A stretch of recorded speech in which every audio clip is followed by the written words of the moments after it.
Hello everyone, this is Aegon of Astora, and welcome back to my casual playthrough of Dark Souls. This is episode 10, and it is Saturday the 15th of August today, and I hope that everyone out there is having a fantastic day today. We find ourselves back in Blighttown, and there were a few things that a few threads I left hanging at the end of the previous episode, so we're going to try and close those up now before we proceed with the level. First thing is this pyromancy I picked up. Unique pyromancy crafted by NG, considered a heretic even at the Great Swamp. Create poison mist. NG became an egg. Something that drives me nuts about the item descriptions in all of the FromSoft games, beyond the strange line breaks, is that they use dashes instead of hyphens. So you see egg bearing there. Excuse me. You see egg bearing. It has that... Sorry, I just had to adjust my chair there. I see the double dashes, and I assume that it's not a hyphen, so I take it to be more or less a comma. And so it drives me nuts when I'm reading through an item description and, you know, I see the double dash, or the dash, and I just stop, I pause, because that's how you would do it if it were, in fact, a dash, but no, it's a hyphen. Because egg and bearing are used to describe undead. But the way, you know, having the long dash there like that forces, you know, gets me to read, NG became an egg, bearing undead. And so it kind of changes the meaning and the tone of the sentence. But apologies for the grammar geek out. NG became an egg-bearing undead who serves a deformed young girl who speaks an unintelligible tongue.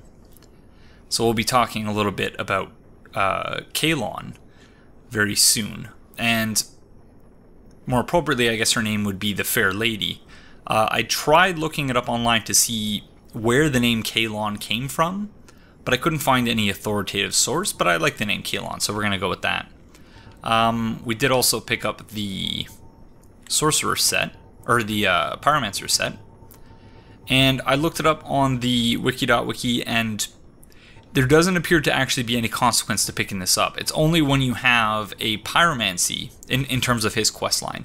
You only have that problem if you get a pyromancy sold to you by Kaelana of Ceaseless. And we only got the one from NG, so should be fine, but... Tattered cloth hood. Hood worn by pyromancers of the Great Swamp.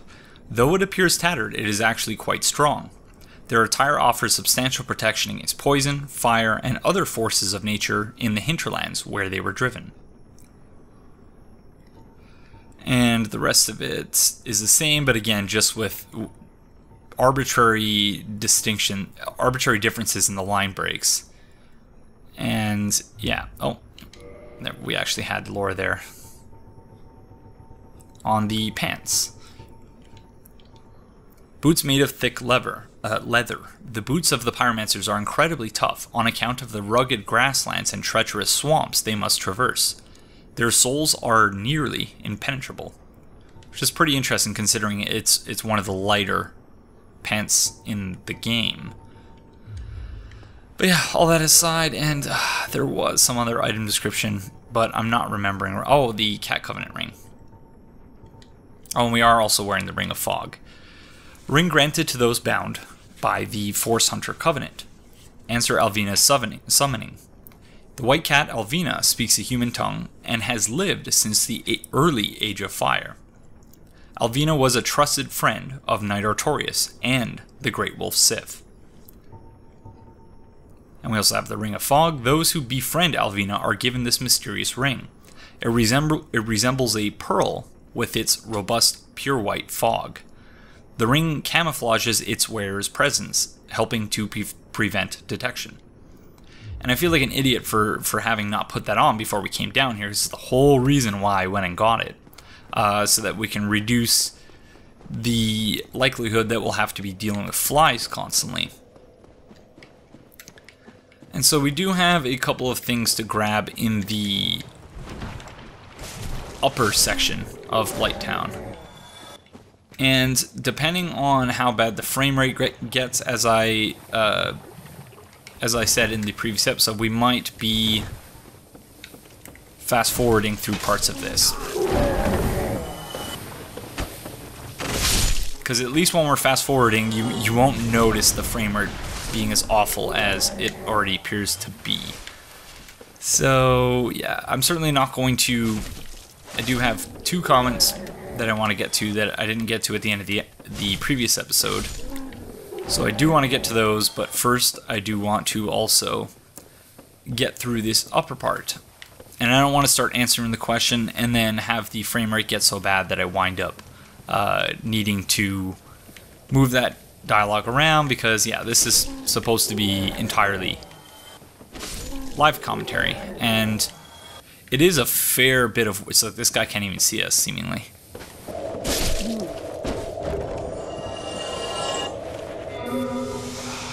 It is a fair bit of work doing post-commentary for me, because I'm not the type of person who is... That was one thing we wanted, to get the Wanderer set, and we're actually going to pop that on right now, just because I think it looks so good.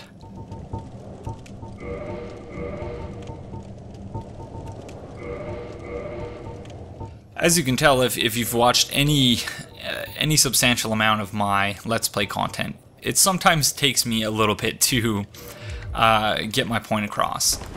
And in doing post-commentary, it's a little bit easier, but at the same time, it's difficult for me to...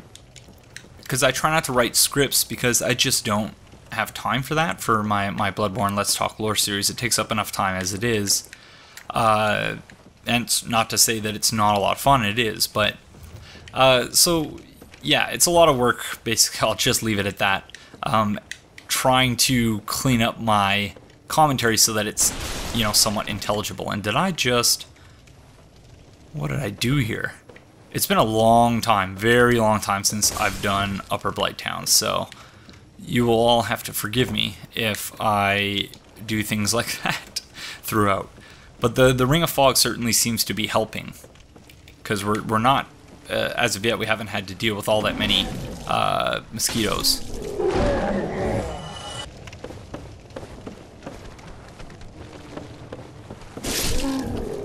The primary reason we're coming up here, I don't think we're going to go high up enough to get the Shadow set and the Ayato, however it's pronounced, for the reasons I've just outlined as to why I'm uneasy about even coming here.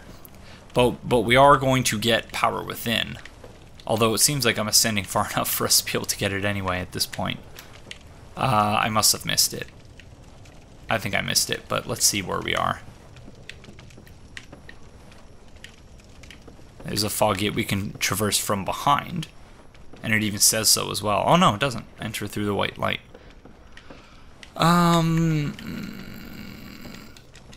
Okay, I think I'm going to fast forward for a bit here.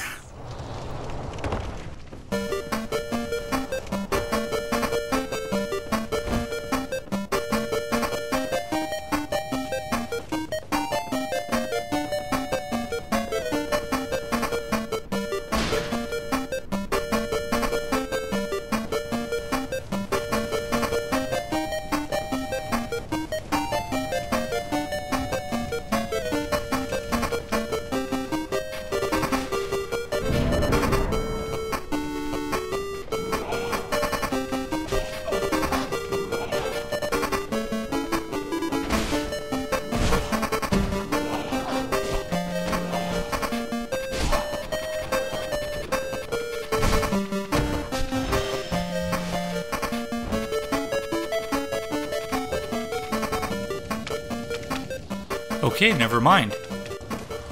I thought I went too far up. Turns out I wasn't far up enough.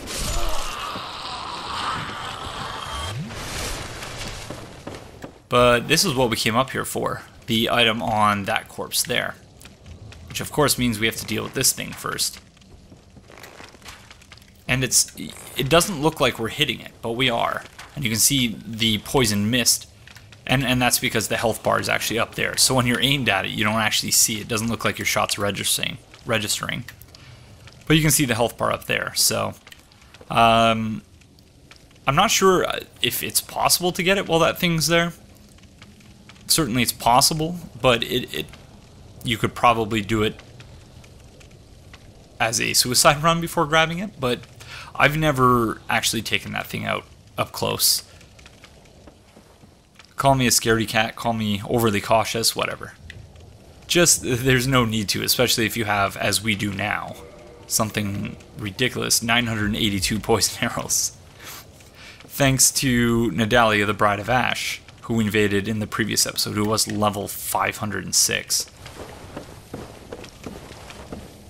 But yeah, I'm amazed at how lost I am up here. Like, I could figure it out, but it's just, I'm used to knowing exactly where to go and how to go about it, but it's just as disorienting as my first time coming down through here. What the? Okay, I'm scared now. Where did that come from?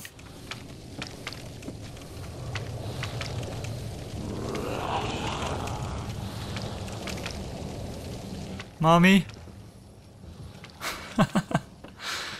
Oh, why won't you die already?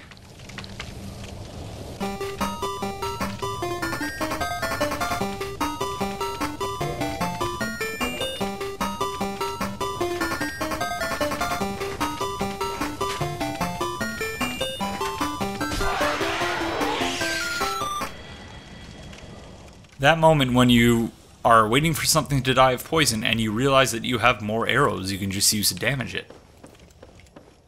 Not my brightest moment, but that's okay. Power within.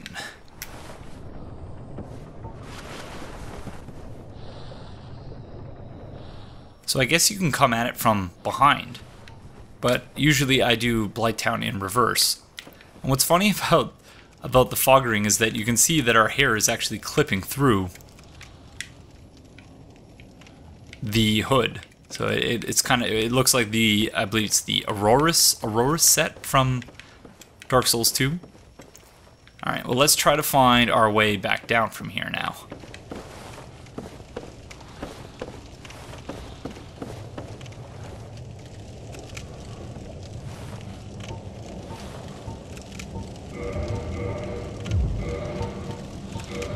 We have 98 of these, why don't we just use this?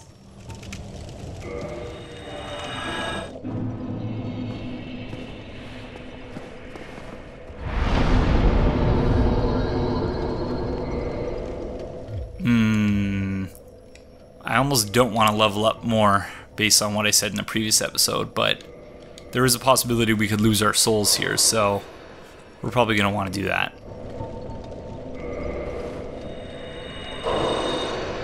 Okay, so to finally get around to the comment that I meant to discuss in the previous episode, Dima Parachute on episode 5 wrote that Aegon, you should encourage people to go blind into Dark Souls 3. Bloodborne was the first game I didn't go into blind and I regret it so much.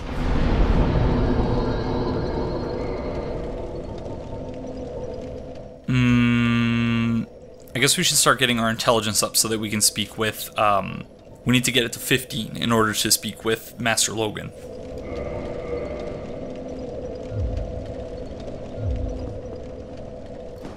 So Dima Parachute goes on to say, but I didn't think I would end up getting a PS4, but especially now as I'm watching a blind playthrough, I wish I could be lost and try to figure things out for myself. It's one of the most incredible things a gamer can do, and in today's world, it's a luxury. It's also a great lesson about forming your own opinions through your own experiences instead of seeing things you do through the lens of someone else's perception. So yeah, I agree. Blind playthroughs are fantastic. They are really, really, really cool, really fun, but also really hard to do. I guess in the inverse case to you is me, because as I believe I pointed out in my Bloodborne blind playthrough, that was the first game I had gone, ugh, get off of me. that was the first game I had gone into completely blind.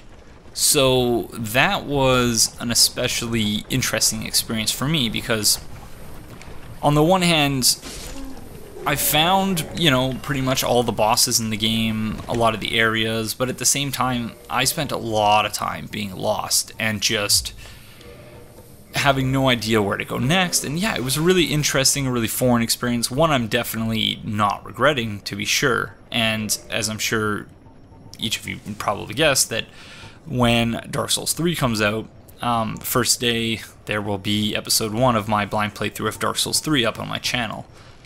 So,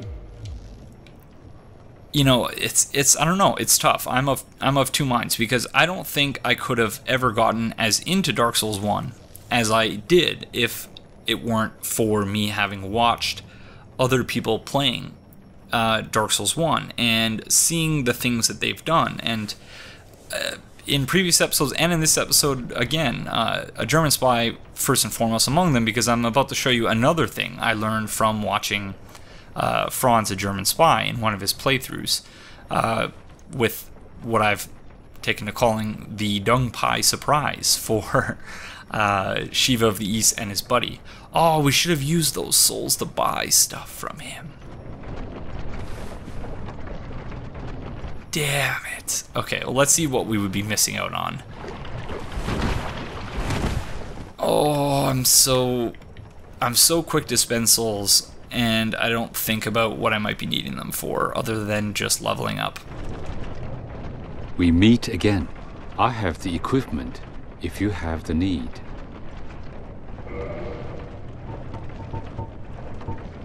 Washing pole... I've never been a huge fan of the washing pole in Dark Souls 1, and it's also 8 pounds. It's pretty heavy. He's got the claw, the demon spear, the Shodol Flamberge, stone greatsword. I guess there's really nothing else we need from him. Okay then. Okay, let me finish my point before we get into what's about to happen next. And that is, I would definitely encourage everyone watching this to, yeah, go into Dark Souls 3 blind. For all the reasons that Dima Parachute articulated. But at the same time, I don't want to go too far in that direction so as to, you know, I don't want to make anyone feel bad or feel like they're having a completely inferior experience if they decide not to. Because for me and for you, Dima Parachute, and this is a point that you're making as well, that everyone is unique, and so it works both ways. On the one hand, yes, you should be forming your own, you know, you should let your own experience inform how it is that you view certain things and how it is that you experience certain things. But at the same time, if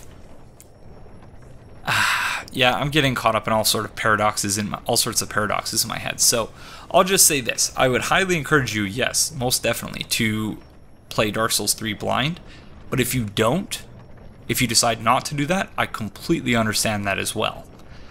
Because it's not for everyone. It takes a lot of effort, and it is very difficult to do unless you've had a significant amount of experience playing these games. And as I've mentioned, I believe it was the Video Game Memories episode, about needing to learn how to learn, and not just generally speaking, but within the context of a Souls game.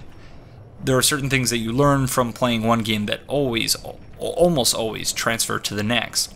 And so if you're not at that point yet with the games that are already released, where, you know, you're able to kind of discover things on your own from learning from others, so you kind of put together the community's knowledge with your own knowledge, your own way of doing things, so then that way you can discover new things and interesting things and do mashups of those two aspects. And that's what I think, or at least what I've tried to do with this playthrough, showing you some things that I've learned from others, and I've been very, at least trying to be very diligent about crediting those people from whom I've learned these things, but doing it in a way that, you know, is in my own style, that you guys have, over the last month or two, or even longer in some cases, come to know me by. So Definitely encourage you to go into it blind, to reiterate for like the 15th time, but if you don't, I completely understand as well.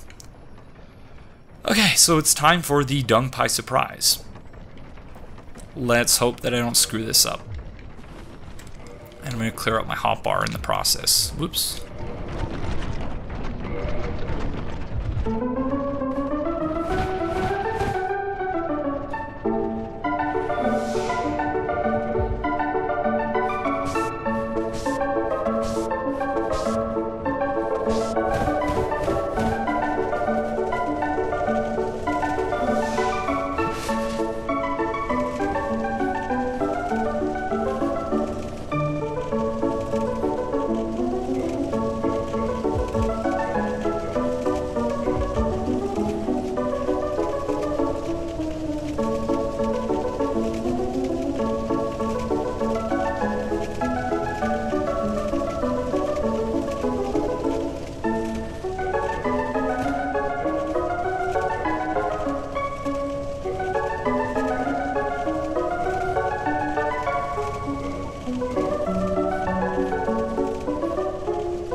You poor fool. You were able to run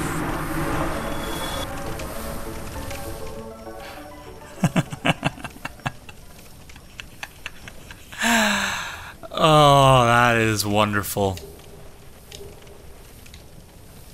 And that, my friends, is the power of the fog ring. Oh, that is fantastic. So that was definitely worth all of the trouble that it took us to get that. Because recall that, you know, we didn't have enough, that I messed up with Alvina's dialogue, and that I needed to actually go get absolution before we were able to join the Cat Covenant, because I didn't hit yes and I hit no instead. And it was really stupid of me to have done that. But yeah, I'd say totally worth it. All that effort. And yeah, that was quite satisfying. So we did get a couple of things, but let's go over here so that the flies don't bother us. Got the Iron Round Shield. Thick Iron Shield of Shiva of the East.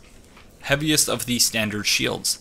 Deflects enemy attacks, a famous specimen from Shiva's collection. But none who have faced it have lived to tell the tale. Not anymore. It's 100% physical, 72% fire, which isn't bad. And 55 stability. Baldur Shield obviously has way more, 68. We did also get the Murakumo. We're gonna have to... Oh, that was the other item I wanted to look at. The server. A curved greatsword used in a mysterious ancient rite. Imbued with a frightful occult energy, which restores HP with each hit. I'm not sure how much HP it actually restores. And I've heard lots of people talk about this, but I've never seen anyone actually do it. Or at least I don't recall having seen anyone do it. But you could do a build with the Ring of the Evil Eye, which restores HP from each time you kill an enemy. Add that together with the server and the shield that Lackadaisical Leroy uses. Which, I hate my memory sometimes. But yeah, you could put those three things together and have a rather interesting build. that wouldn't necessarily have to rely so much on S's, but for some reason, I think just given the fact that we haven't really seen anyone do or at least I haven't seen anyone do a whole run through like that, or whole playthrough using that gear, that it's probably not the most viable thing in the world. But I could be just completely making that up. So, other thing was the Darkwood Grain Ring. This special ring, crafted in an eastern land, is made of gold, but with a wood grain crest on its surface. Agents of subterfuge in this faraway land are particularly fond of the dark gold wood grain, which greatly alters its wearer's rolling action. So again, apologies, the strange line breaks and odd sentence structure of these item descriptions sometimes really gets to me. Okay, so we do have to go face off with Quelaag, but I wanted to get to one more comment. Or did I even finish? Yeah, I did. I rambled on for a fair bit about the previous comment. This one's also from Dima Parachute on episode 8. And he says, Aegon, you work entirely too much. And also adding, but it's always a pleasure to see another video. And yeah, that's kind of the point with the 2 playthroughs I've been doing right now, and with the sheer volume of videos I've been producing. It's August 15th on the day of recording this, and my, summer break is fast evaporating. So I am trying to, pump out as much stuff as I can right now while I have the time, because in September, of course, I'll be teaching, and that takes up a fair bit, because I have to do a fair bit of preparation before each class, and the number of hours that are allocated to us, I go over those routinely, because you're only allocated enough hours to be able to simply just, put check marks and X's, whereas I like to give students actual feedback when I'm grading papers, and prepare interesting lesson plans in advance of the lessons themselves. So my time will be limited, or more limited than it is now come September, and this isn't something I've talked about because, well, yeah, I'll just say it. I'm going through kind of a breakup I'm going through a breakup right now of someone with whom I've been for almost a year and a half, or was a year and a half before we broke up about a month ago. And so that's been kind of tough on me, and I'm the type of person that, yeah, I think about it and I process these things, but I also benefit from being busy. So when I'm not working on my research or, my studies or anything like that, if I don't have something to occupy my time, to keep me busy in a way that I still feel like I'm being productive, then yeah, that really helps me cope with things when I'm going through stuff. So, but yeah, don't worry, I'm fine. It's just, that's another part of the reason I've been making so many videos. And the whole point is just, yeah, that I'm doing these things just to keep my mind off of stuff, but also to help me think about it and put things in perspective as well. And this, the support and feedback and the interactions I've had with each of you out there, and I know I read a lot of Dima Parachute's comments, but that's because Dima Parachute leaves lots of comments. But the support and, interactions and everything that I have had with all of you have really, really been enormously helpful in, getting me through this somewhat tough time in my personal life. So thank you very much, all of you, for that. You can see once again, as I mentioned in the previous episode, if you switch from one hand to two hand and vice versa as you're moving through the swamp, you can actually save a little bit of stamina, so that by the time you get to Quelaag's domain, you still, you haven't run out of stamina completely. So rolling in the swamp is a bad idea, notwithstanding the fact that I've been doing that. There is a summon sign here for Maneater Mildred, but we're not going to use it. But in case you're curious, because yeah, there's no quest line associated with her. But in case you're curious, you do need to defeat her as an invader before you're going to be able to summon her. I don't believe we have any gold pine resin left. Oh, we do. We have 2 of them. I was going to equip my charcoal pine resin, but of course not the best strategy against Quelaag.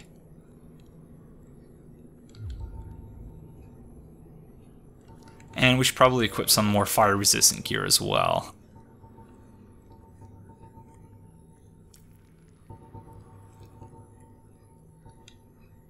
Which one is it? The heavy boots. Another thing I'm going to try to show off, but I've never been especially good at this either, is the fact that you can stun Quelaag with a bow, or with any attack, I think, in fact, if you hit her in her human torso area. So let's see if I can't pull that off.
Nope. Let's not do that again. Oh, the Dark Souls 1 camera. Dark Souls 1 and Bloodborne are two peas in a pod in that respect. That was like Dark Beast Parl, but like times 1,000. I could not see anything. Alright, let's try that again without the bow this time.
Not the prettiest of boss fights, but that was fun.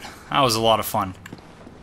Took a little while to take her down, but we're doing decent damage. 197. Once again, definitely over level for this part of the game. So especially if I hadn't had that much endurance, I'm sure I would have been dead at least more than once there. So we picked up the Soul of Quelaag. Soul of Quelaag, once daughter of the Witch of Ceaseless, but now a Chaos Demon. Special beings have special souls, and Quelaag's soul contains all aspects of chaos. Use it to acquire a huge amount of souls or to create a unique weapon. And the one soul we haven't looked at that I've had is the Soul of the Moonlight Butterfly. Soul of the mystical Moonlight Butterfly, which flitters in the Dark Root Garden. Special beings, and so on and so forth. The butterfly soul is a creation of Ceaseless, the Scaleless. So already the game is giving you a fair bit of information on the storyline, beyond that which was simply stated in the opening cinematic. We can see here one of the 2 Bells of Awakening.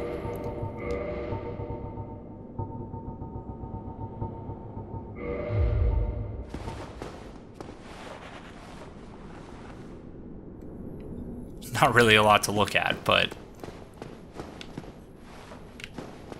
you can see these spider webs with eggs in them. Some sort of growth.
So they give us a homeward bone, which happens after a number of boss fights in this game. And you're, I suppose, meant to use it to... it's also signaling to the player that you probably don't want to proceed from here because you're simply not strong enough at this point. But it does provide kind of a... It almost anticipates the dilemma that you'll have if you're an experienced player. And by the way, down here, embers as well. You could see embers throughout the cutscene. But look at that.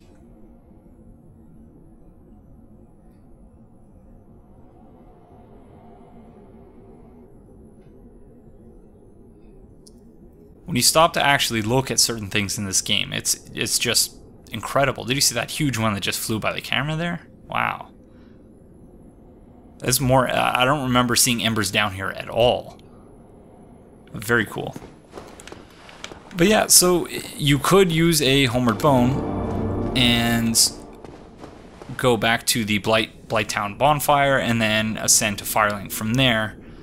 Or you could sit here at this bonfire, which makes your trip back a little bit longer, but it keeps you from having to make the descent into Blighttown once again later in the game, because once you sit at that bonfire, it becomes a bonfire that you can warp to once you get the Lord Vessel. So we're gonna sit there. And you want to be very careful when you're talking to this guy that you don't just mash through the dialogue. You want to let him speak, because you have to make sure that you choose the right answer. Oh dear, what have we here? Are you a new servant? But you have no eggs. Ah, no Go along and have audience with our fair lady. I pray that you will mind your manners.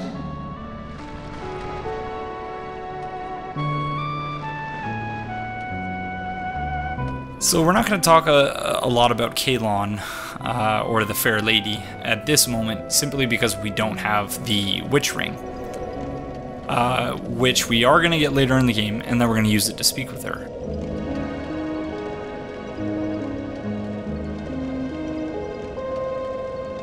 But yeah, she's a very interesting and tragic character, and one that I admire a great deal. So we are going to return to speak with her, but we do need to get our hands on that ring, which we could have taken as our starting gift, but we didn't. So we're going to return and talk to her later. For now, we're going to sit at that bonfire to make it warpable.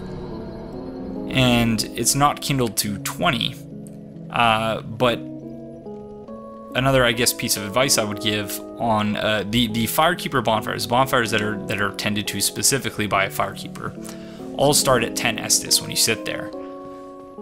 But insofar as should we talk to? No, we'll talk to them and deal with all that later. But if it's a bonfire that you can warp to in Dark Souls 2, there's no point in kindling it, unless you're really lazy like me occasionally, and unless you have a ton of humanity to spare. There's no point, because once you get the Lord Vessel, you can just warp to Firelink Shrine, sit there, get 20 Estus, and then warp to the bonfire that you need to go to. That way, you don't need to waste 2 humanity to kindle it up to 20. You can just use Firelink Shrine as that sort of home base.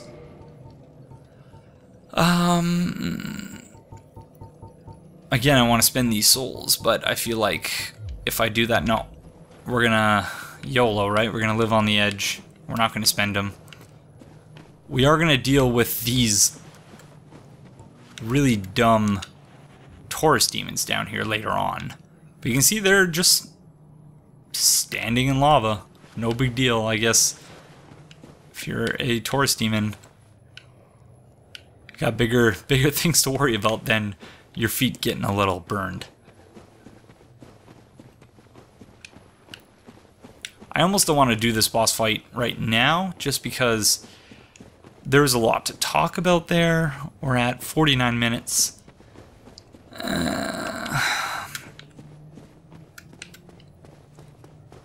Yeah, let's do it. Maybe I won't go into great depth about, or I'll try to return to it, but just because there is a lot I have to say about this boss fight.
Notice that he's standing on the lava, but he appears to be okay.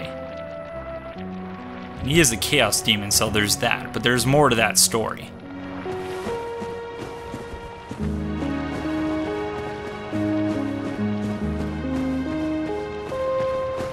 But also notice that he's not at all hostile until you do one of two things. The first is if you attack him, obviously, he will become hostile. And the second thing is if you pick up this armor set, which belongs, or at least he thinks it belongs to one of his sisters. That's option number 2, to aggro him.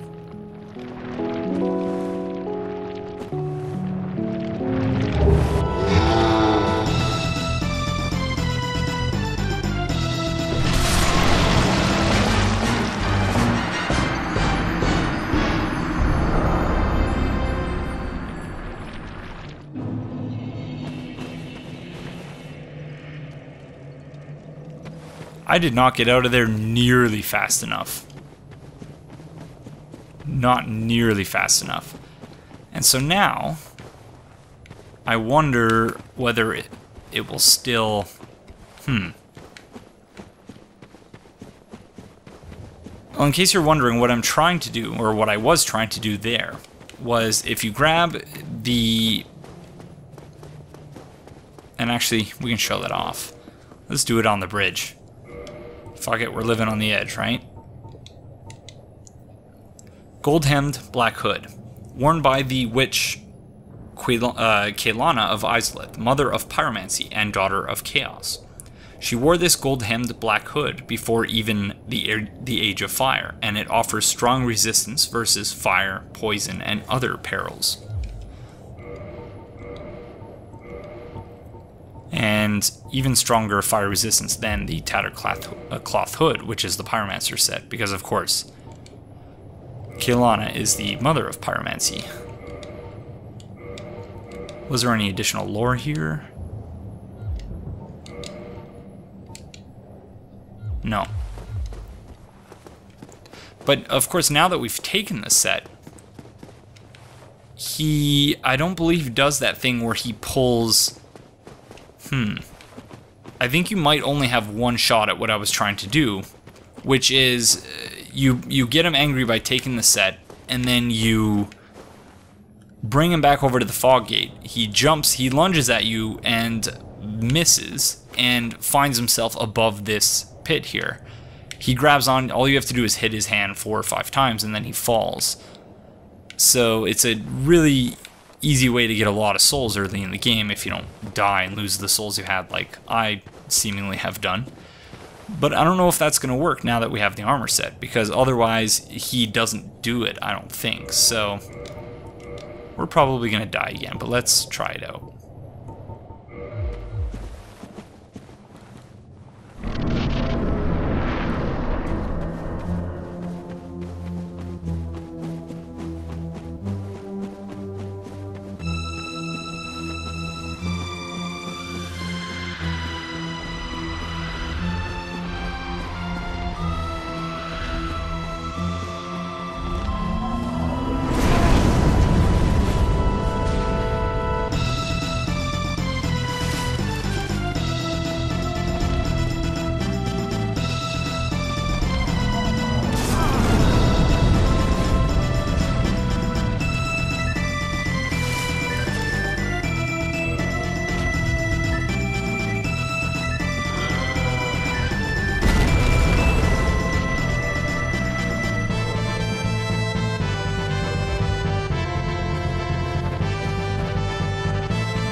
Yep, just as I thought. You only get one chance at that.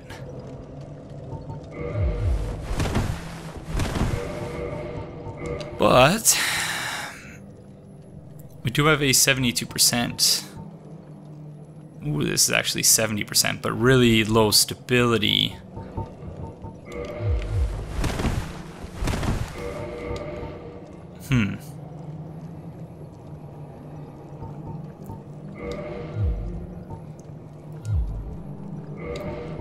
I don't know if it's worth trying again, but I kind of want to anyway.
Alright. We did it.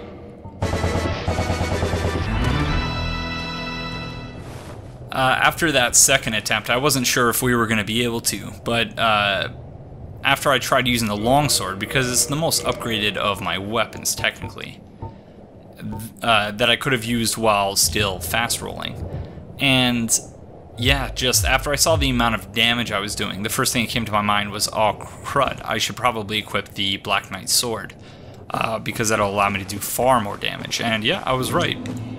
That it was just about, you just need to get him into a position where he doesn't use his fire attacks, and he only uses his slamming attacks.